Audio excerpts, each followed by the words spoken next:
Most of us were taught that if we just worked hard enough, planned well enough, the ground would eventually stop shaking. But the ground is not going to stop. The question is no longer how do I survive disruption? It's who do I become when disruption is the permanent dance floor? That is what today is about. Our guest today is Andre, who is a former engineering director at Lockheed Martin, who ran 20,000 people and $1 billion in new business. Until a reorg wiped his job off the org chart overnight, and most people would have called that a career ending earthquake, Andre called it a starting gun. And that is what I love. Out of that loss, and a later trip to rural Africa where he watched people rebuild with almost nothing, he built a framework that is now used by Fortune 100 execs and first time founders alike. Two stabilizers to keep you from emotionally spiraling, and 7 accelerators to actually move faster when everything's on fire. His new book is called Disrupted, and today we are not here for feel good platitudes. We're here to pressure test whether this stuff actually works when your marriage is cracking, your company is shrinking, or your identity just got deleted with one email. Andre, welcome to Mind Over Masculinity. And I'm so grateful that I get to host you today. It's an honor. Thank you so much, Pragya. The honor is all mine. I love the introduction. I love everything that you just described about this conversation, and I can't wait to get to it. It's a good start, and I hope you enjoy this.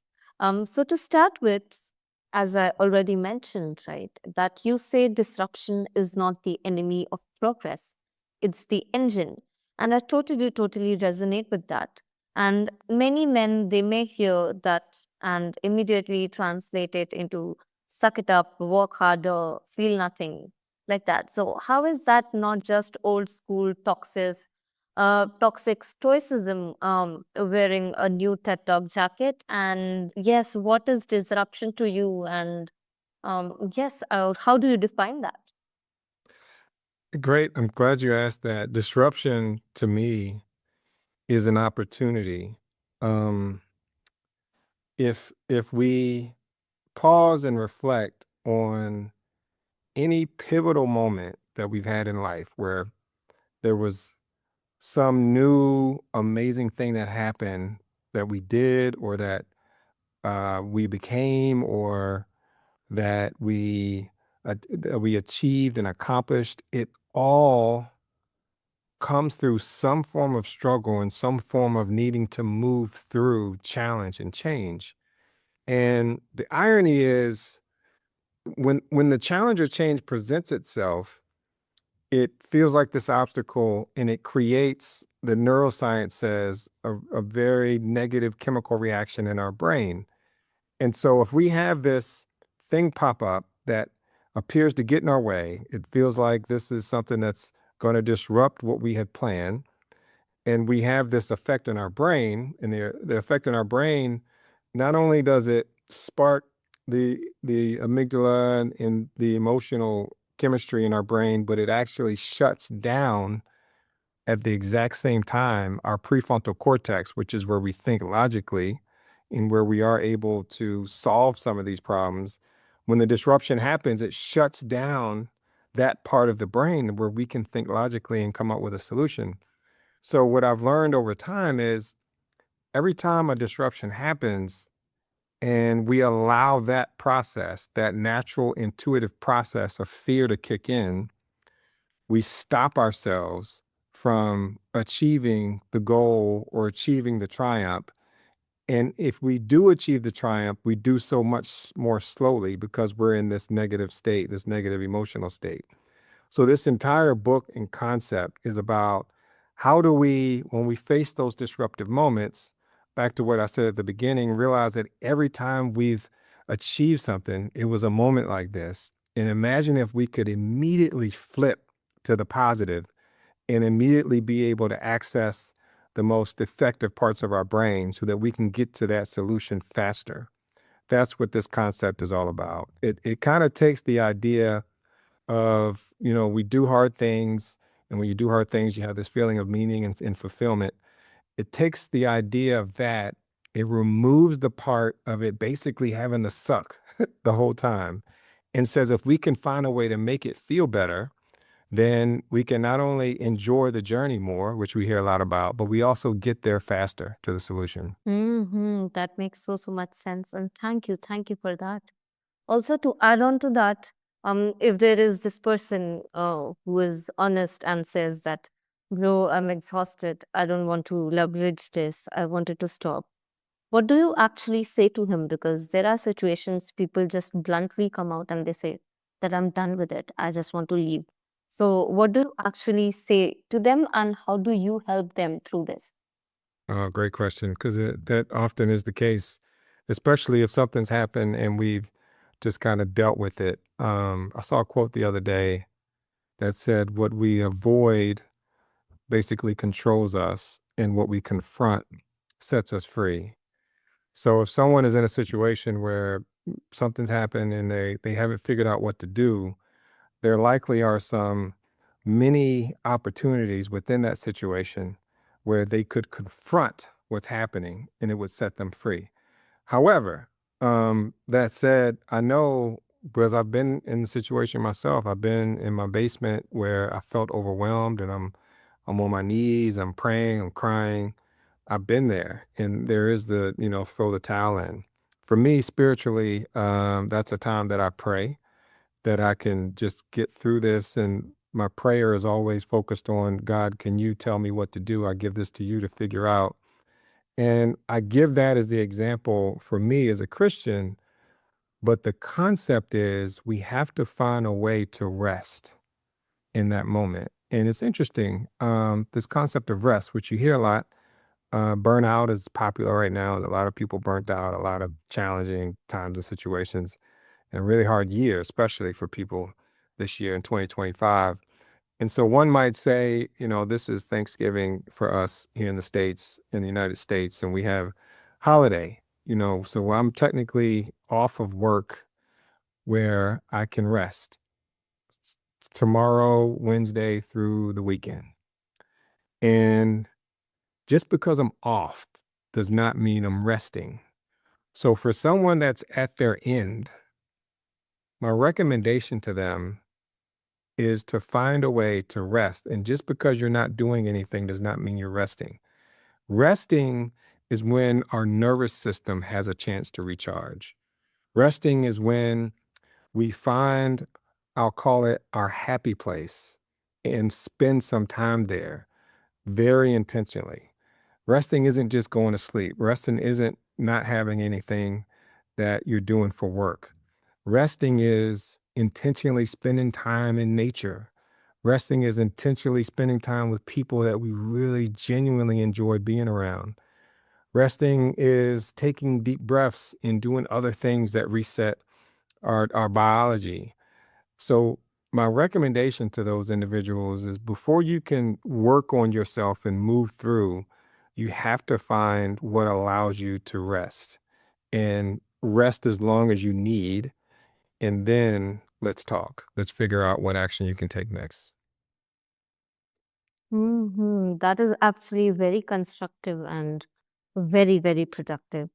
And that is great, because talking it through and talking it out instead of letting them know the worldly facts that, oh my god, you can do it and all of that, it just does not make sense. And thank you for your approach.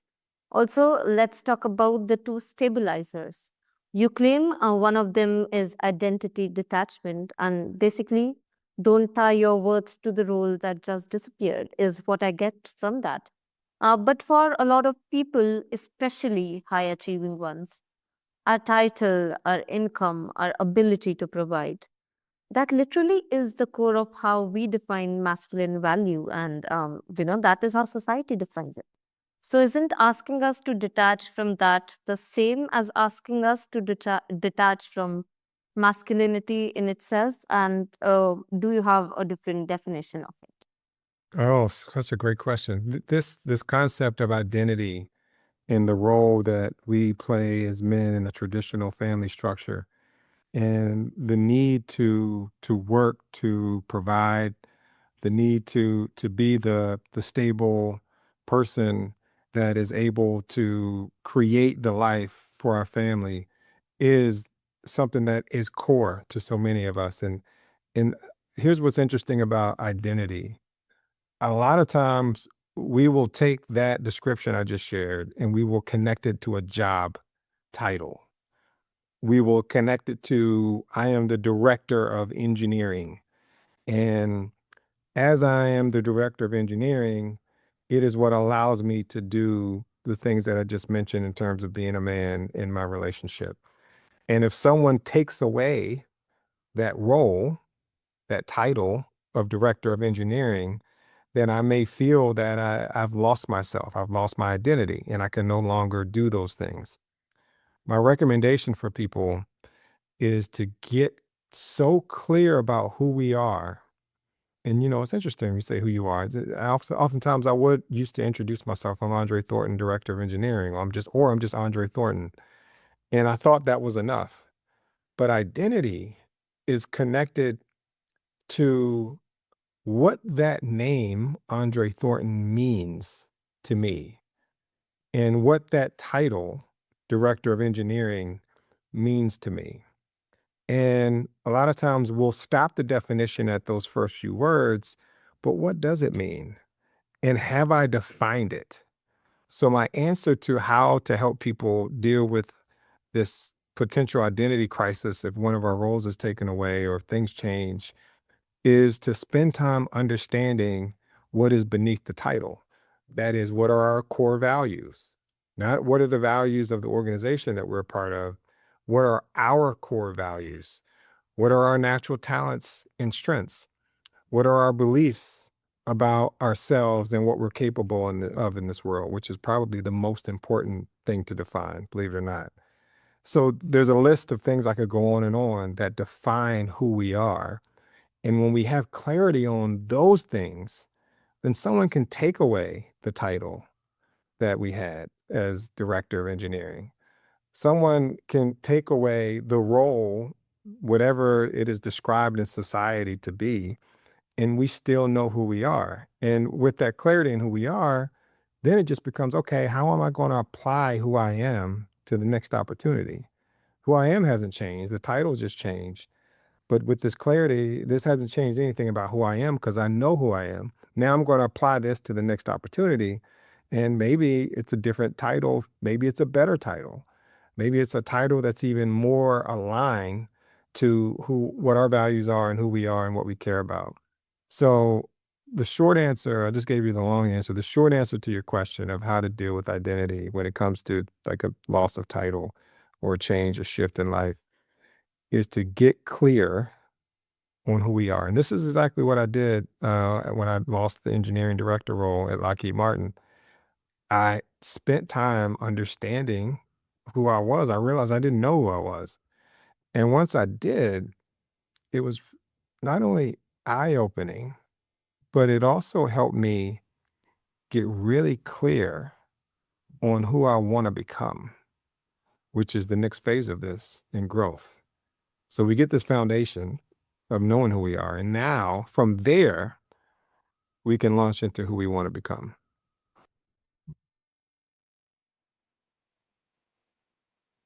I love it. I love it. And thank you so much for that, because we often misconceive masculinity, and we often just attach it to other stigmas of the society itself. And thank you for giving us that refreshing perspective on it. So thank you for that. Also, when you lost your director title at Lockheed, walk us through the actual moment that you realized that I am not this role, because I'm guessing it wasn't some enlightened sunrise. It probably sucked at that point. So, what was it? How was it? And how did you cope from that? Yeah, the moment,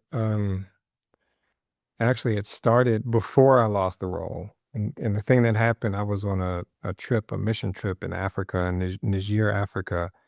And while there, I had this just really life-changing moment at an orphanage with a group of kids where I gained clarity on what my role was, what I believe my purpose was in on earth, and that is to help other people grow. So that happened about a year and a half before I lost the engineering director role. And so I was able, when the engineering director role shift happened, to reflect back on that moment as the first step. And then there are a series of templates of exercises, of questions that we can go through to fill in the blanks. And I believe this process of self-discovery is ongoing. I still learn things about myself every day. But as far as getting a foundation created around it, the strike of genius, if you will, and realizing, hey, I'm more than just this title. As I said, it happened a year and a half before, but it was just the start of it. So then the next thing I did was I found everything I could in terms of templates that are out there, in terms of coaching that was out there to help me fill in the rest of these blanks, as I just mentioned on values, beliefs, and other things, and strengths and talents, and all these things. And so that process of making the shift is one that I recommend everyone do. It becomes natural when we're in sort of a crisis moment, more natural. But I would really recommend people to not wait until then. If I hadn't had the moment in Africa a year and a half before, this process would have been a lot harder when the big shift happened to me. So I highly recommend people preempt the big shifting moment that is going to disrupt them by just getting curious and starting the process on understanding who they are beneath their title, beneath their name right now. And do it.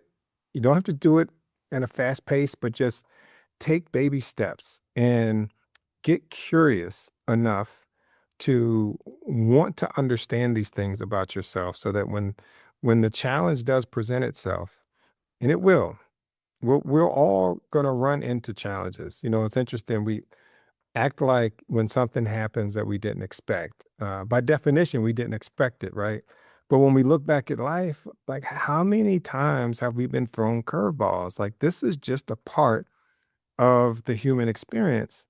And if we can just accept that and anticipate it, then we can do some things to prepare for it and be in a state where every time it happens, it's not knocking us off of our foundation. Instead, it's helping us reach back and get stronger, more strongly rooted in our foundation.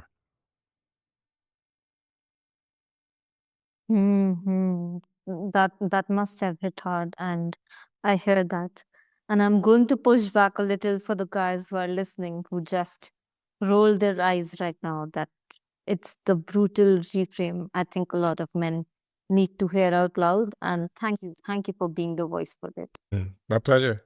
I used to be that guy, and I still am.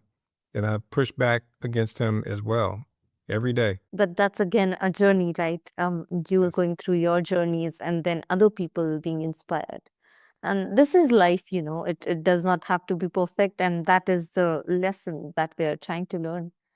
And to continue with, here is where I get skeptical the most, right? That you spent 15 years inside one of the most bureaucratic, slow moving, stability obsessed cultures on earth at Lockheed Martin, Department of Defense contracts, endless compliance. So now you're out here telling entrepreneurs and creators to accelerate into chaos. Isn't part of the reason the world feels so chaotic right now that too many people are accelerating without any breaks? And aren't some of us actually addicted to disruption because, stability feels boring, it feels that you're stagnant, or worse, like failure, because, on a random Tuesday, if you're not working or, if you're stable there, you'll feel like, oh my God, I failed. But it's just a random Tuesday. We don't get that. So, what is your take on this?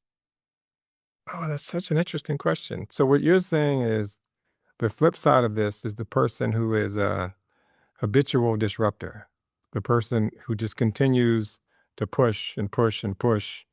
And instead of sticking with something that's stable over the long term, they are looking for the next thing. Is that what you're describing? Yes, yes. Excellent. Excellent. So it is an interesting balance. I had a early in my career, I got some advice and I didn't really understand it at the time. And the longer I spent in my career, because I listened to the advice, I did listen to it, but I didn't understand it. And I just did it because I respected the person that said it. The advice was to find something to hang my hat on. And this person told me that at a company like Lockheed Martin, the only people that move up are the ones that become stable and subject matter experts in something. It's almost like you have to prove that you can master something before you're given the opportunity to expand and master everything or more things. So for the person that is constantly moving from thing to thing, my recommendation is to pick a thing and become an expert at it. And, becoming an expert at something can mean doing a bunch of different things, but these are things that are very intentionally related to the same theme. So, for example, if someone is, let's say they're interested in digital marketing and, they find themselves going from graphic design to understanding how search engines work and to understanding how to integrate AI with this discipline. Those are three different things that connect to the same expertise. So I would recommend rather than say, hey, I want to do digital marketing. Oh, and I want to do healthcare. And oh, I want to focus on being able to create my own nail salon.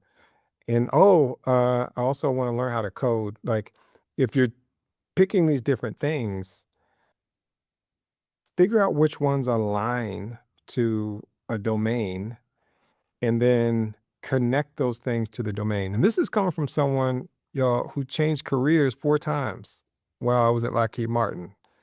So I'm not saying this out of even though I was at a stable place for 18 years, I did sort of become a serial new career chaser. I went from production, which is building aircraft, to new business capture, selling aircraft, to engineering and IT. And then finally, my last role was in leadership development. So think of that as like moving from operations to business development or sales to engineering and then to HR. So I was able to do that though, and I was able to navigate a career and move up because with each area I was in, I didn't leave it until I had mastered it, until I was able to say, okay, these are the things that I have. And how do you know if you mastered something? What have you accomplished? What tangible can you say you've accomplished? So I was ready to move out of production once I had put together programs and projects that helped save the company millions of dollars. Now I'm done. Now I can say I have an expertise in production. I went to new business capture. Okay, when will I be done with that? I'm done with that after I was with the team that I led and the role that I had me bring in. I was fortunate with because the team was so amazing, but we brought in over $1 billion of new business to the company. Okay, check that box. That he knows sales. Next, I moved on to engineering. So you see how there's an intentional way to go about being a serial sort of career changer. And the way to do it is to not make the shift until you figure out how to deliver results within the area that you're in. And the way to choose, so someone, well, why did you change careers, 4 times? And all I did was follow my curiosity. So what are you so curious about right now that you're willing to work at it for a year or two and kind of figure it out? It's got to be something that you're that interested in. It can't be like, oh, this week is one thing or this month is one thing, next month is another. What is a thing that you have enough interest in that you're willing to say, hey, let me spend a couple years learning this thing, and then you can move on to something else. Does that help? It does, and I love that. I love that, and it plans to be very honest. And the difference that I'm hearing you say is, whether disruption is serving a mission or just serving the ego's need for stimulation. And that is what I take from it today. And that is a mirror which was needed today. And I hope people resonate with that. And for the final push, let's talk about your book. Your book is framed around thriving in chaos. But some chaos is not growth producing, right? It's just evil like and market collapse that wipes out retirement savings for people who did everything right.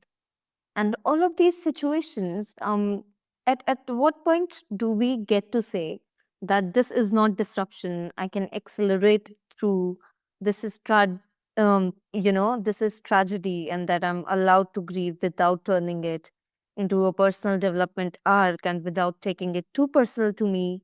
And this is just how it is, and you can actually go through that. So all of these thoughts, all of these questions, they keep on coming, but when and what is the point when we get to say that, yes, this isn't disruption? I want to know your framework through it, your Mm. framework with disruption and acceleration in these situations.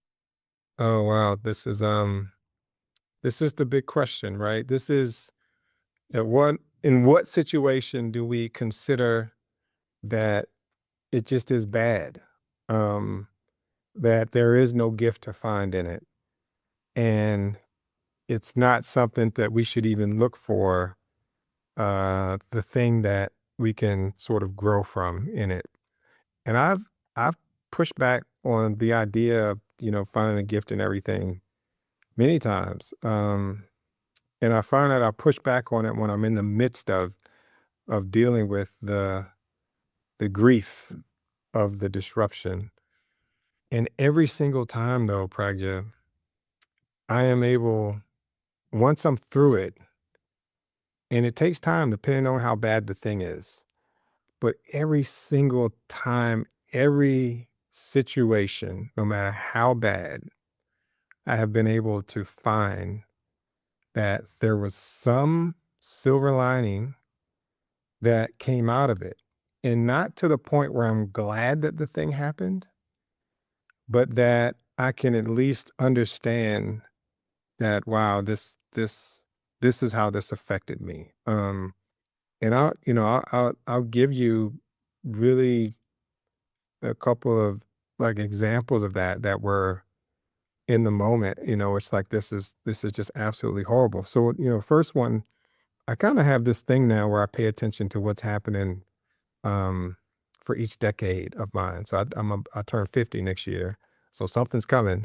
Hopefully it's good. At least good at the beginning and not like a bad thing I need to move through. But the first thing that I remember like a big challenge for me was um my when I was young, when I turned 10, my mom and my dad split up. And, I lived with my father from there on out. And that was hard. When I turned 20, I played football in college. I was on a scholarship to play football in college. And it was my junior year.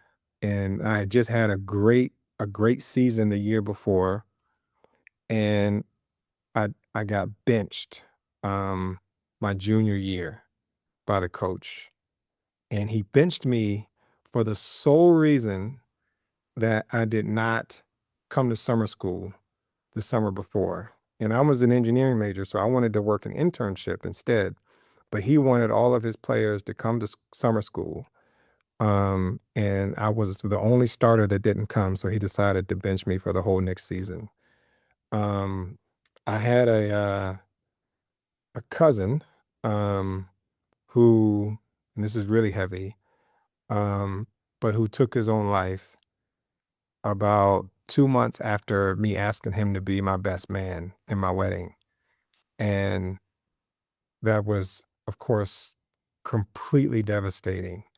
Um, Fast forward to the job with Lockheed Martin, and I was disrupted in the role and didn't have the engineering role anymore.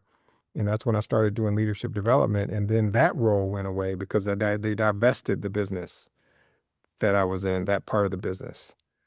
And so each one of these things, when they happen, were very difficult, some more than others.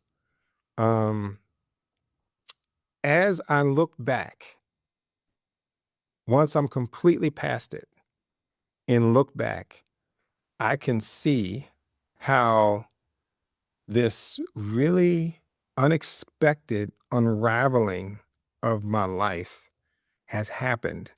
Where if certain things had not happened, I would not have done the next thing.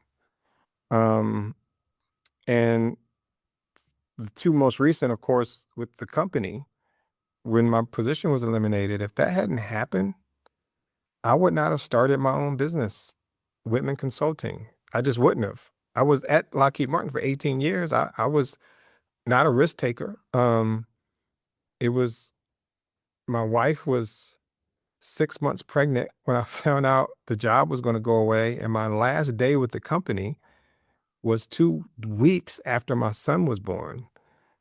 And that turned into a gift. Now, Whitman Consulting has been ranked the top 10 company of 2025 by HR Tech Outlet. And this is an unexpected achievement that really humbled me this year. And, I look at all the impact that this company has made, and none of it would have happened if I didn't have the tears of the position being eliminated. I mean, it's almost it's almost fascinating, I find, to consider this idea that I'm sharing, that in all of the things that happen, there if we look for it, if we pursue it, there can be an opportunity in it. It just fascinates me that I've been able to time and time again find that to be the case.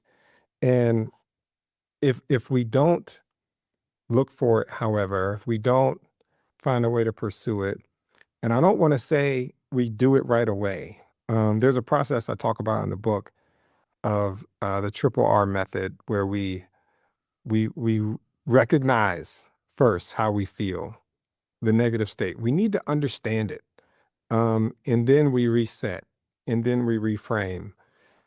There is a period of recognizing and resetting that can last for days, weeks, months, years.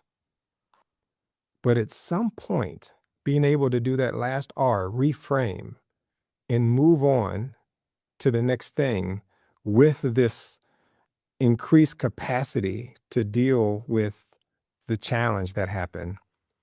Once we're able to do that, however long it takes, we need to spend the time in the first 2 hours. But once we're able to do that, I've just found consistently it is the essence of living a life where we look back and we feel that we truly grew into the most potential that we possibly could while we were here on earth.